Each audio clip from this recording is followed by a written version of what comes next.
अल्लाह का तराजू इंसाफ तोलता है, मुजरिम अगर न बोले तो जुर्म बोलता है। नाज़रीन, कहते हैं कि जन्नत में दीप शहीदों के लहू से जलते हैं। दहशत के इस आलम में वो कौन से दरिंदे हैं जो हमारे मुहाफिजों पर हमले करके हमें खौफजदा करना चाहते हैं। नाज़रीन, प्रोग्राम जुर्म बोलता है के साथ मैं हूं फिजा सलीम और देखिए आज के एपिसोड में।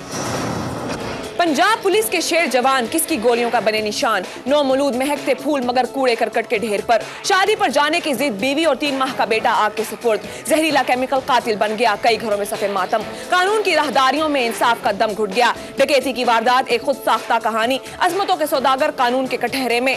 रेल पटरी पर कैसे आए जब पटरी ही चोरी करके बेची जाए। और इसके अलावा देखिए और भी बहुत कुछ।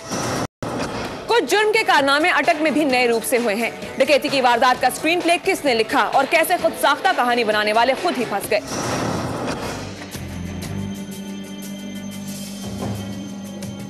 इस्माइल खान को अचानक क्या हुआ कि वो थाना हजरो पहुंच गया। उसने अपने दोस्त अहबाब को भी कॉल कर दी। इस्माइल ने अपने बयान में कहा कि वो पेशावर में मनी चेंजर का काम करता है, क्योंकि उसने करेंसी की तरसील लाहौर से पेशावर करना होती है, इसलिए इस काम के लिए एहसान उल्लाह, अब्दुल कादिर और जियाउर रहमान को मुलाजिम रखा हुआ है। मार्च 2012 के दिन मैंने उन्हें अपनी कार देकर करेंसी लेने के लिए लाहौर भेजा, लेकिन 15 मार्च को रात के वक्त कार के अंदर बने खुफिया खानों में 1 करोड़ 45 लाख पाकिस्तानी, 3 लाख अमेरिकी डॉलर और 10 लाख सऊदी रियाल रखकर जब वो पेशावर के लिए बजरिया मोटरवे रवाना हुए तो सुबह 5 बजे बुरहान इंटरचेंज के करीब पहुंचते ही पीछे से एक कार आई जिसमें सवार अफराद ने गाड़ी पर फायरिंग कर दी, जिसके नतीजे में अब्दुल कादिर और जियाउर रहमान गोलियां लगने से जख्मी हो गए और नामालूम डाकू कार के खुफिया खानों से तमाम रकम लेकर फरार हो गए।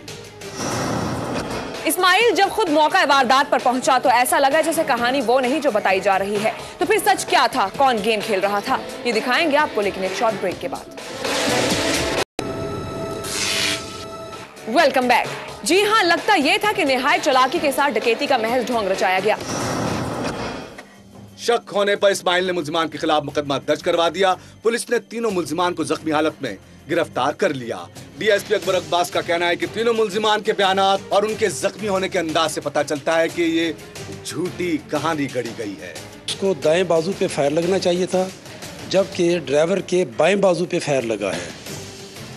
ये चीज़ें ऐसी हैं कि जो वक़ुआ जो बनाया गया है उसकी तरदीद कर रही हैं।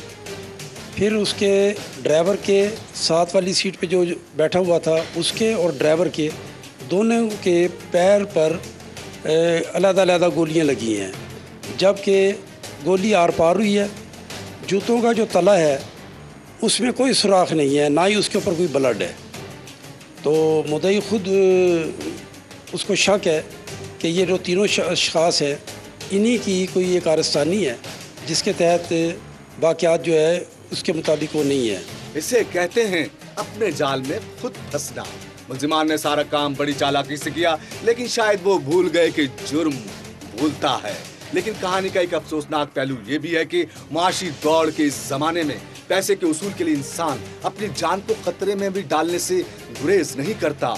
मुमकिन था गोली का निशाना खता हो जाता और उन्हें जिंदगी से हाथ धोना पड़ता। मुल्जिमान ने जो जुर्म किया उसकी सजा उन्हें जरूर मिलनी चाहिए, लेकिन वारदात का ये तरीक़ाकार हुक्मरानों के लिए लम्हाई फिक्रिया है। जो अपनी जान पे खेल सकते हैं वो भूख और लालच के हाथों क्या नहीं कर सकते। याद रखिए, जब लालच पनपती है तो फिर जुर्म बोलता है।